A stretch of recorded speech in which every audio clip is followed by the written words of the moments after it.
Hello, thank you for the introduction. My name is Myrtle Clarke and I'm Managing Director of Fields of Green for All, cannabis legalization non-profit company.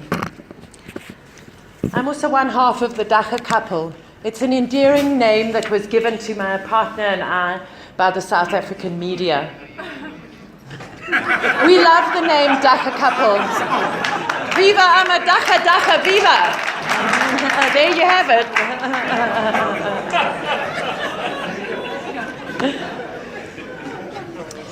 We're here today under the banner of caring for our communities, and I'm honored to be part of this conversation as the representative of a large, diverse, and very important group of citizens, the South African cannabis community. We are all sorts of people. We are rich, poor, every single race group, every single interest group. We are old, we are young, we are everybody. I bet you that there are people in this audience who smoke Dagga. I bet you. I do, and I'm proud of it. If we are to speak of caring for people within this context, it is my mission to offer you a vision for a future that includes our beloved plant within the upliftment of our community's health, human rights, and economic well-being. Despite what you might hear from the media or rumblings from Parliament, cannabis remains completely illegal in South Africa, and there continue to be an estimated 1,000 arrests per day for the possession, cultivation, and trade in cannabis. The legalization of cannabis is inevitable. As you can see from this map, it is changing all the time, so I've chosen just a general map where the red and black countries are stuck in the dark ages. The rest of the countries are sort of moving towards the light, and of course the green is where the people are in the 21st century already. So why is there an interest in medical use? The foundation of this is that we, together with all mammals, have an endocannabinoid system. Cannabinoids in the form of endocannabinoids within the body and phytocannabinoids found in cannabis are keys to the lock that is the endocannabinoid system. In the same way, knowledge is the key to unlock the stigma surrounding this plant, and it is time for everybody to start turning on their receptors. Last month, our organization held South Africa's first clinical cannabis convention, and I know that some people who are here today attended that event. You can find the presentations on our Dagga Couple YouTube channel. Our aim was to present a summary of medical and ethical issues around the plant. These are some of our speakers, and we invite people who are unable to attend, particularly healthcare professionals, to use these as a springboard for further research.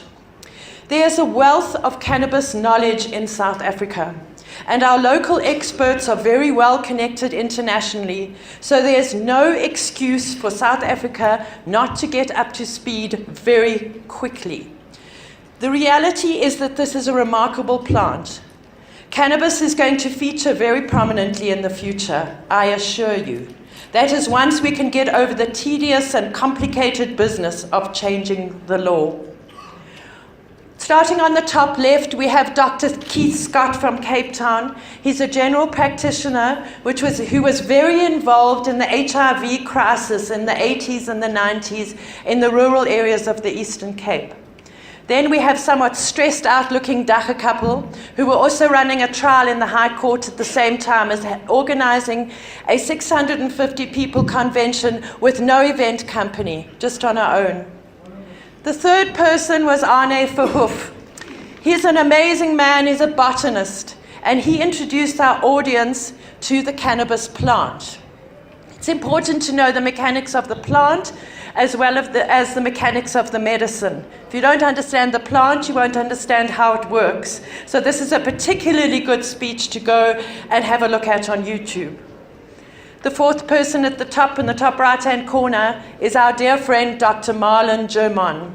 He hails from Johannesburg, and he is a surgeon by day and a drug policy activist by night. He gave a very, very good speech on the endocannabinoid system that I've just been speaking about.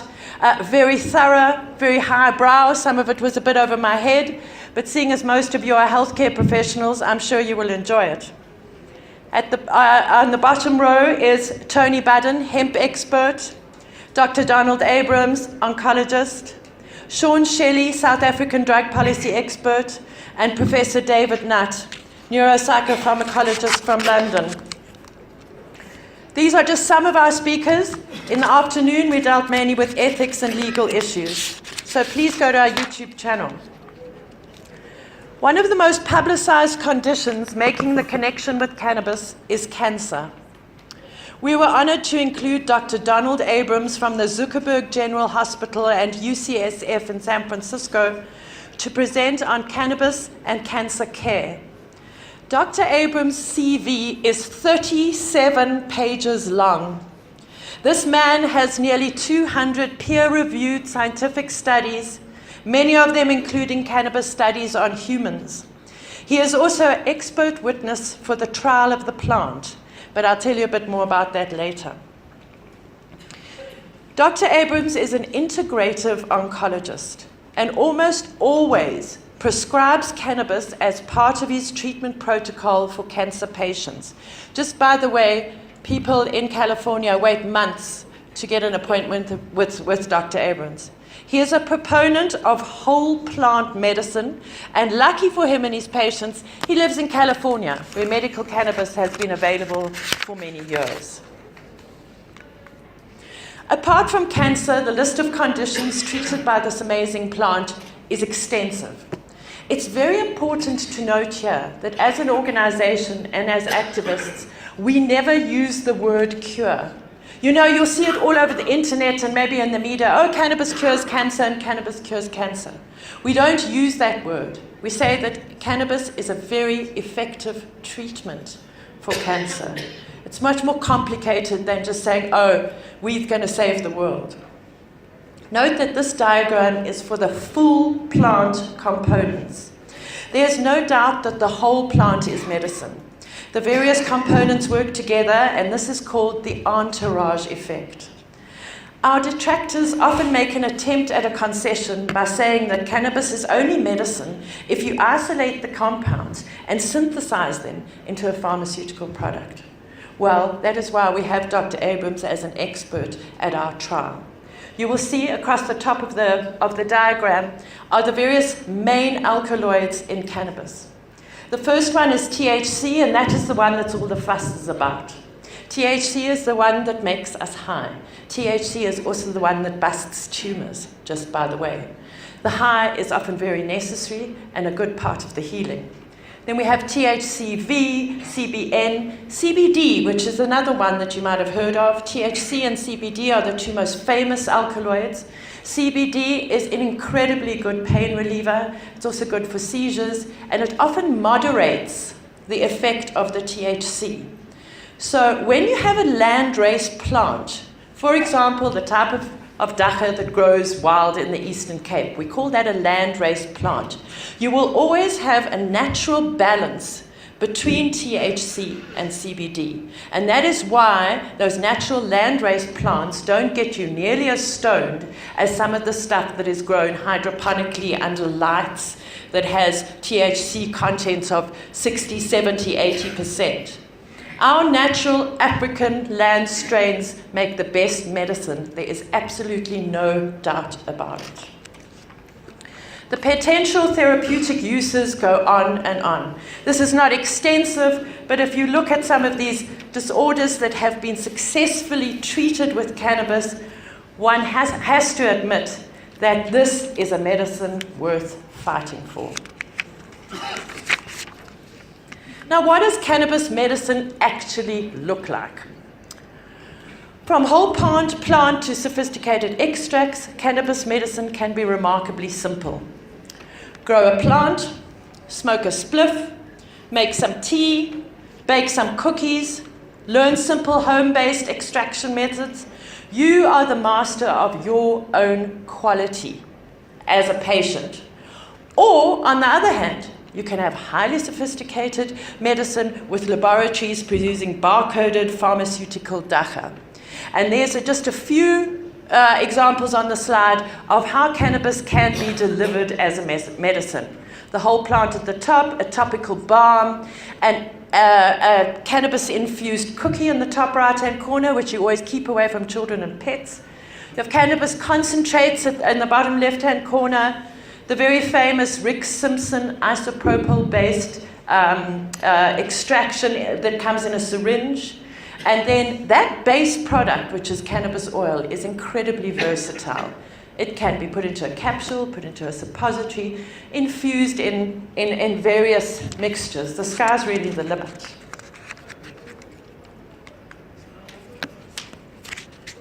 While the different types of cannabis plants can be loosely divided into indica, sativa, and ruderalis, those are the different, not strains, that would be Durban poison or skunk. These are different types of plants. You can watch Arne Verhoef, as I said, our botanist, explaining about the cannabis plant. This thing called hemp, it definitely warrants mentioning here. This is Tony Budden, South Africa's foremost hemp expert, with over 20 years of experience with this type of cannabis plant. He is also an expert witness for the trial of the plant, and this slide is actually, I stole it from him, it was one of his convention slides. Hemp benefits to humans. It always used to be that hemp makes socks and cannabis gets you stoned. That's not the case. Hemp is the most incredible medicine. And it's not only medicine for our bodies, it's medicine for our environment too. And that's why Tony's presentation at the convention was called Industrial Cannabis, Its Benefits for Humans and the Environment. So we can see that it is obviously natural, it grows in the ground, it is biodegradable. As a food source, it's digestible, and it's been called a superfood, particularly hemp seed and hemp seed oil. We can build houses from it, we can make textiles, obviously medicines, because hemp is incredibly high in CBD.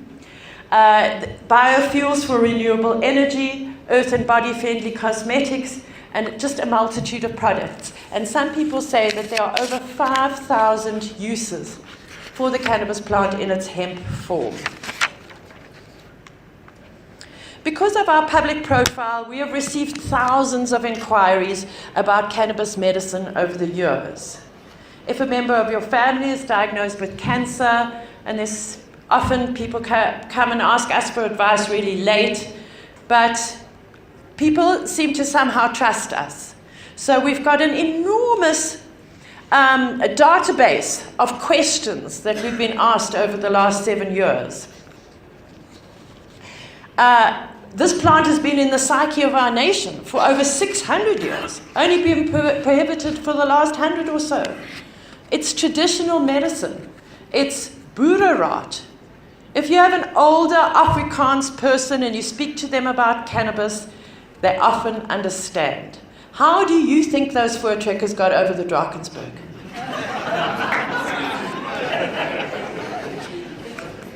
Apart from being boereraad, it's often being called alternative medicine. What's the alternative? Cannabis medicine has been around for much longer than antibiotics. Why is cannabis the alternative? Why is the antibiotics not the alternative? It's also a health supplement, and it's fast becoming a mainstream medicine too. Here we have 3 products produced by huge big pharmaceutical companies.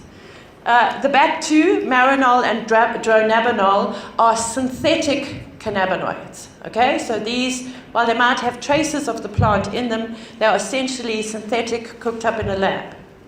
In the front, now available in the UK, is Sativex. Sativex is a bit of a thorn in our side because this is a whole plant tincture.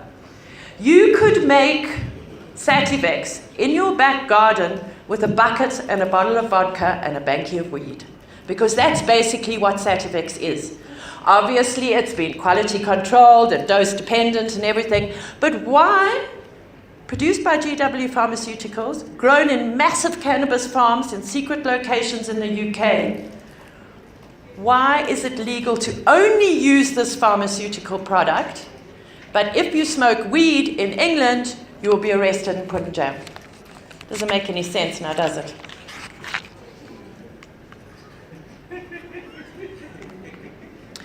The thing is, once you have answered as many questions as we have, you begin to see the common denominator.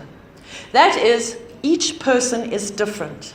And now this is addressed to you, the pharmacists, the healthcare professionals. Even patients with the same condition and similar lifestyles have different feedback about the efficacy of cannabis as medicine. Worldwide, the issue of dosage is challenging, as is standardization of a plant medicine that offers thousands of strains and millions of permutations. This is significant if you're a pharmacist or a regulatory body trying to narrow down this plant into a neat package. Plant medicine is not like that.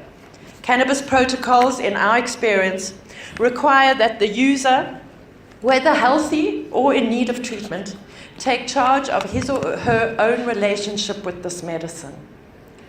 This might sound flaky, but this requires something which the general population are not used to anymore. Take 2 of these and call me in the morning, says the doctor. Not so with cannabis medicine. Dispensing requires that the practitioner catch up on the knowledge denied us through a century of prohibition. The user also has a responsibility to take care with optimum dosage levels, issues of tolerance, and should a high THC content be required, the psychological effects of being stoned. We love being stoned, but many do not. And we accept that. This is not for everybody. But if it's going to be an effective treatment for your condition, you might just have to get used to getting stoned. You might just have to learn how to navigate into that feeling and use it to your advantage. Plant medicines are teachers, and the altering of consciousness has very valuable lessons to deliver. As you heard in the introduction, in 2010, myself and Julian were arrested in our home and charged with possession and dealing with Dagga, which charged the 7 government departments with enacting unlawful laws that were not based on science, but were rather enacted in the late 19th century and based on racism. You can see our history expert who gave testimony in court in August. You can watch the whole history of cannabis and the way that it was cross-examined in court. Very, very interesting. With the government trying to tell our history expert that the first cannabis laws weren't racist. It was really quite interesting. Okay. Along this road, we have come to realize that we are not alone. We are joined by millions of South Africans who have been persecuted for their relationship with this, the most researched plant on the planet. The trial of the plant started in the Pretoria High Court last month, on the 31st of July, actually, to be exact. We are the plaintiffs, we are charging the government, and the government are the defendants. So they have to defend their law, and the onus is on them to prove that the best way of dealing with cannabis in South Africa is locking up people who use it in cages. The state have been joined by Doctors for Life, the thorn in our side, who have also opposed all sorts of constitutional issues, such as abortion, stem cell therapy, and same-sex marriages. So they are quite a handful in court, I can tell you.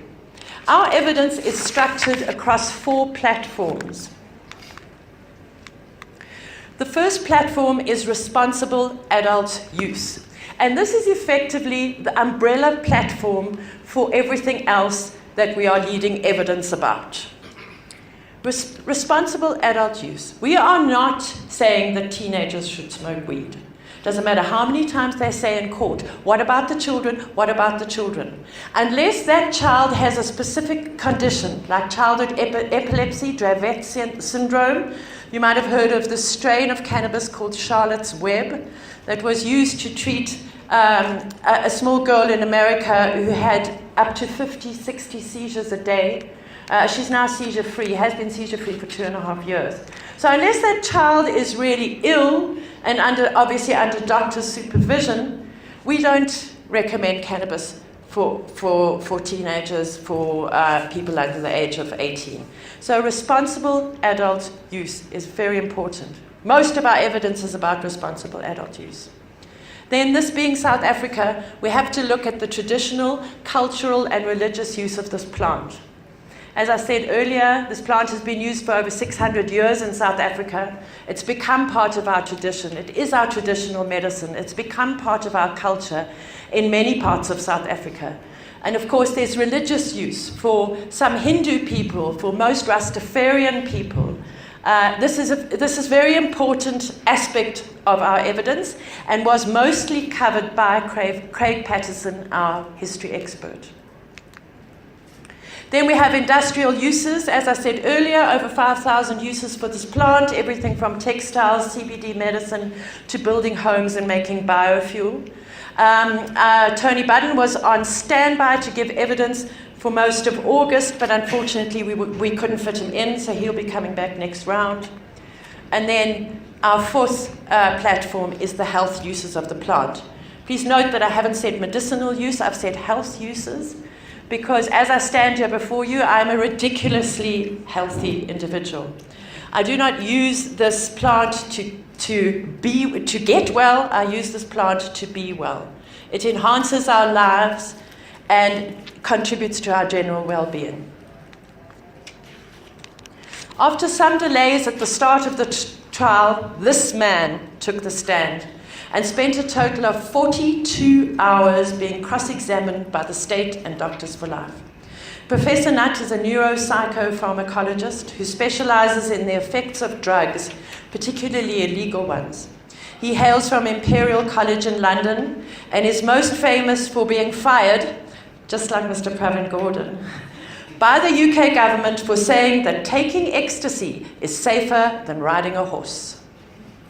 Professor Nutt's major contribution in support of our case, it's true, he's a professor.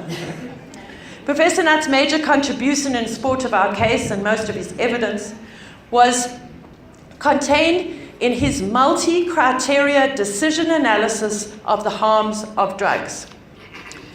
He is our scale of harms expert. You can also watch his evidence on our YouTube channel. So there we have what seems quite a simple diagram, okay? But this diagram is the future of drug policy in South Africa. I can tell you now, he's going to come and do an MCDA analysis specifically for South Africa when he comes back to court for the next round. And here, no surprise to me, but it might be a bit of a surprise to some of the people in the audience, the most harmful drug of them all is alcohol. Cannabis prohibition is based on the perceived harms of the plant. This diagram is the result of the meeting of minds of experts in many different fields so that each drug could be rated according to harms to oneself, harms to society, potential for dependence, potential for overdose and death, etc. There were 16 different factors that were taken into account by all of the experts. So they would have the sociologist, they would have the overdose expert, and they brought all of that expert evidence together and they created the scale. Now, don't you think that it's just a little bit sad that the most harmful drug of them all, the most harm to the individual and the most harm to a society, is one that is legal? That's quite sad. So that is why responsible adult use is our umbrella platform in court, because alcohol is the most harmful drug. And then it goes down and down and down and down, and at the bottom is psilocybin mushrooms. Okay, magic mushrooms. And I'd just like to note here that there's a case before the Cape Town High Court for the legalization of psilocybin mushrooms. And just over the last few weeks, MAPS, which is the Multidisciplinary Association for Psychedelic Studies in America, has received permission from the Food and Drug Administration to do research on humans using mushrooms for the treatment of depression. And there, somewhere in the middle, below tobacco, which is also legal, is cannabis. So you would do well to download this from the internet and study this diagram. It really is what the future is all about. We cannot have anything less than evidence-based drug policy in South Africa. The trial of the plant is now adjourned until we can get a new date. And as my learned friend was saying earlier, it's very difficult to get dates in the High Court. So we're hoping that the date will come up sooner than later. Unfortunately, Dr. Abrams, despite waiting in court for 4 days, was unable to testify, and Professor Nutt will have to return to finish his evidence. What will legal cannabis look like in South Africa? Proposals for the legal regulation of cannabis in South Africa has been 7 years in the making. Right now, it is an outline that will be expanded by all affected parties. Cannabis activists, health practitioners, industrialists, traditional healers, entrepreneurs, health practitioners, and hopefully you, the independent pharmacist. Anyone with an interest in seeing fields of green for all South Africans. Every point in this document needs to be scrutinized with one question. Who is this regulation excluding and why? If there is an absence of a logical, scientific, or constitutional reason for anyone being in the revised laws concerning cannabis being excluded, then these proposals need to be reworked. This document is our armory for when we are out of the judiciary and into the legislature. Speaking of legislature, the situation in South Africa right now as I stand here is this. But I need to digress to introduce you to 3 people who are sadly no longer with us. On the left-hand side is Lindsay Martin, who was responsible for introducing us to cannabis medicine, or forcing us to find out about cannabis medicine. Because as I said earlier, Julian and myself are ridiculously healthy. But this lady came up to Julian in a presentation in Cape Town and begged him to source cannabis oil for her stage 4 colon cancer. We then started piquing our interest in cannabis medicine because we weren't really interested in it before then. And she started us on an incredible journey. On the right-hand side is our late advocate, Dr. Robin Stransham-Ford. You might remember him as being the person to bring a High Court and constitutional application for dignity in dying. Robin had prostate cancer, and towards the end he was in a lot of pain. But being a formidable legal mind, he decided to go out with the bang, as it were. And he brought this application for dignity in dying, which ironically was also opposed by Doctors for Life. They had protested outside the court, while the learned people inside were arguing for this man to be able to end his own life. The judgment was given at midday one day, but unfortunately Robin passed away at 10 in the morning. In the middle is our third amazing person. In 2014, Dr. Mario Oriani Ambrosini introduced the Medical Innovation Bill. I'm sure a lot of you know about the Medical Innovation Bill. It was a private member's bill, and he introduced it into Parliament. This bill seems to have faltered along the way, and actually, to be honest with you, the Medical Innovation Bill is dead in the water. But it wasn't without its uses. We are forever indebted to the late Dr. Ambrosini for planting the seed in Parliament and doing a great deal to reduce the stigma which surrounds cannabis. It really, the minute that this actually came up in Parliament, there in 2014, it really did change things. It brought the news to lots of South Africans. So that was really the start of medical cannabis in South Africa. And while the Medical Innovation Bill is still so-called open in Parliament, nothing much happening with it. Then we have these MCC guidelines, which were published last year. They were updated at the beginning of March this year. March seemed to have been quite an eventful month in our country.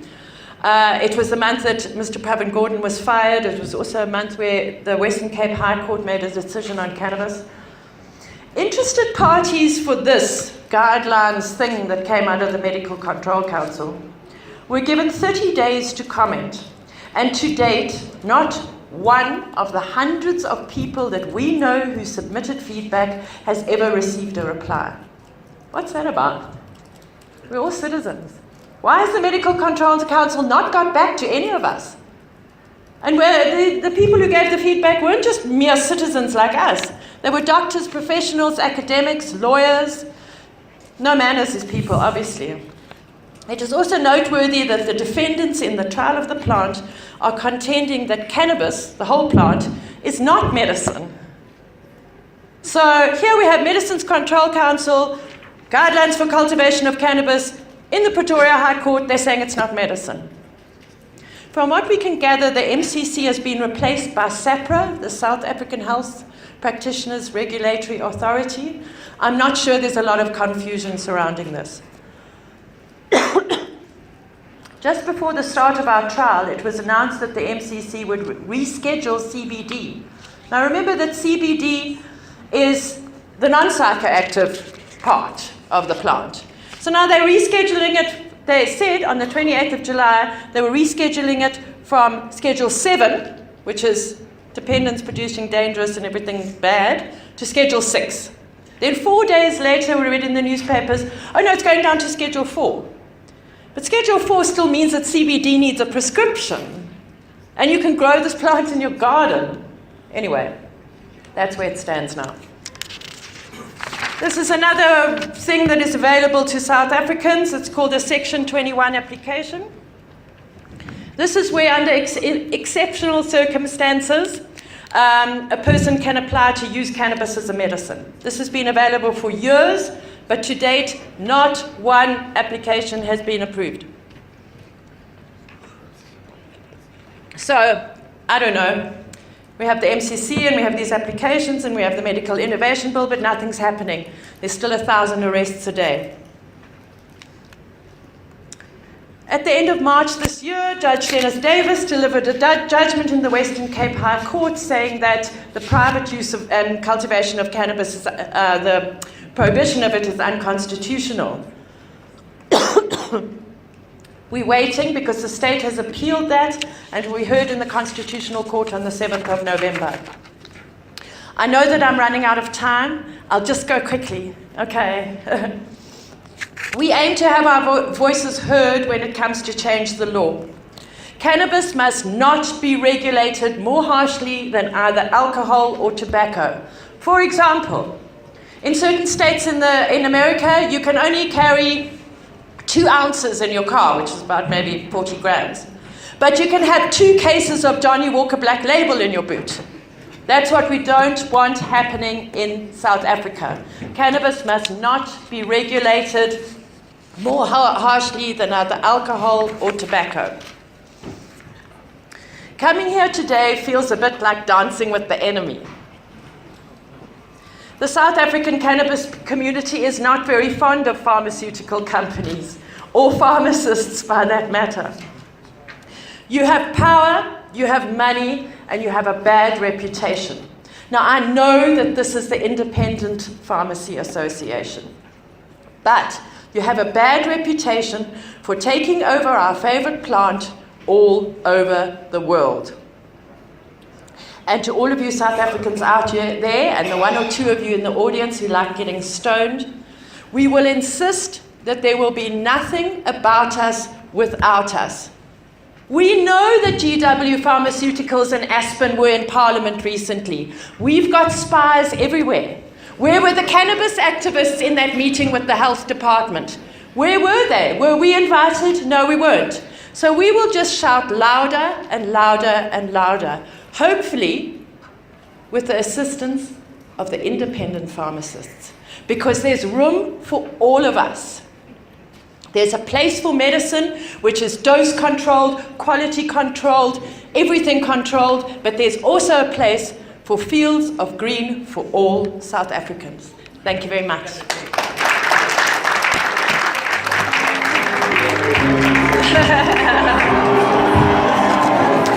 Sorry, I tried to go as fast as possible.